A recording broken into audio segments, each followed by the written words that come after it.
पृथ्वी का क्रोध। लालू भालू अपनी बीवियों और छोटे छोटे 4 बच्चों के साथ जंगल की गुफा में रहता था। उसकी बीवी का नाम भानुमति था।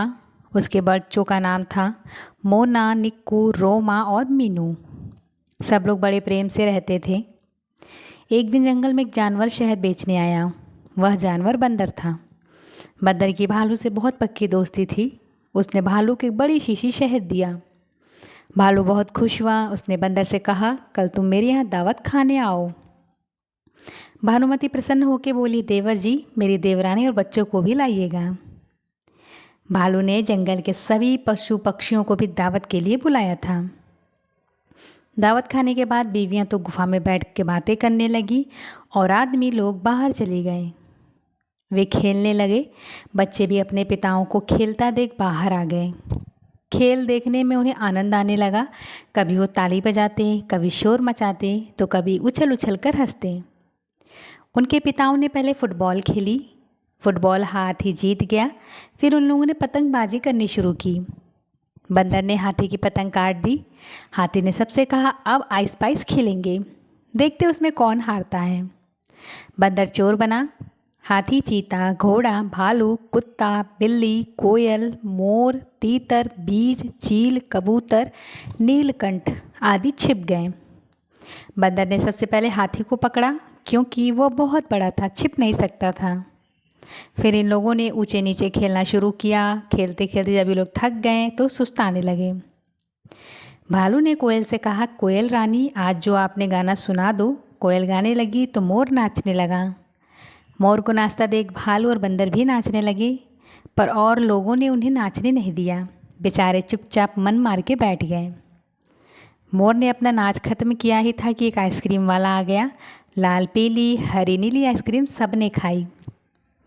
आइसक्रीम वाले ने एक गुब्बारे वाले भी आ गया। बच्चों ने खूब सारे गुब्बारे खरीदे। इतने में रात हो गई। सब लोग अपने अपने घर चले गए। सबको भालू की दी हुई दावत बड़ी अच्छी लगी।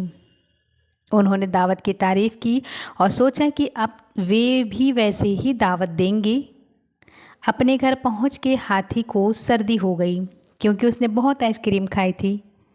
उसने बीवी ने डॉक्टर को शेर को बुलाया। डॉक्टर शेर ने हाथी को देखा, थर्मामीटर से उसका बुखार लिया, रक्तचाप देखा, आला लगा के छाती या पीठ देखी, फिर चश्मा लगाकर उसने कागज़ पे दवाइयाँ लिख दी।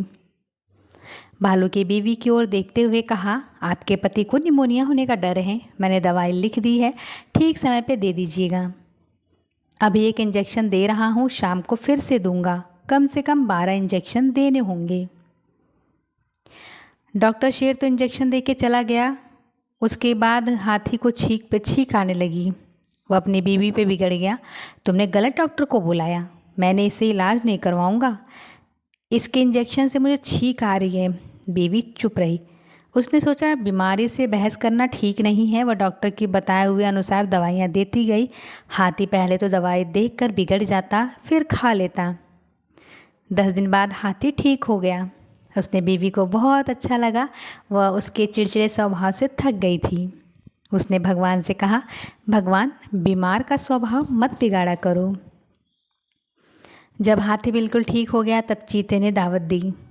उस दावत में चीते के मामा भी थे। चीते के मामा प्रसिद्ध वैज्ञानिक थे। उनके पास चंद्रमा के पास जाने के लिए एक मशीन थी। सब आलसी जानवरों का मन चंद्रमा के पास जाने का हुआ।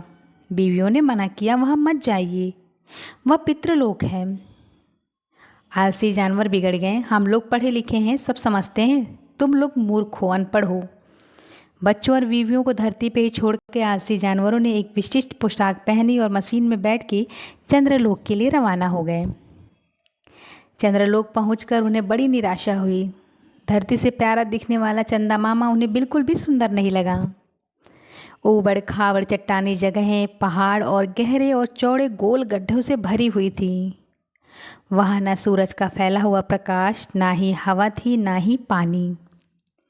जानवरों का दम घुटने लगा। सबके पास ऑक्सीजन लेने की थैलियाँ भी थी, फिर भी वे परेशान हो गए। चीता, हाथी और शेर तो बेहोश हो गए। चीते के मामा ने उनको दवाई दी और उनको सभी जानवरों को मशीन में बैठाया। मशीन धरती की ओर जाने आने लगी थी कि धरती के निकट आने ही तो जानवरों को अच्छा लगने लगा। जब वे पृथ्वी पे पहुँचे तब पृथ्वी पर तेज़ अंधड़ आ चुका था। उन लोगों ने घर धूल से भर गए थे। उनकी बीवियों ने अपने अपने घरों में झाड़ू लगाई, पोछा लगाया। काम करते करते वे बेहद थक गई थीं। अपने पत्नियों को देखकर वे बिगड़ने लगी। तो माता पृथ्वी को छोड़ के चंद्रलोक क्यों गए मालूम है?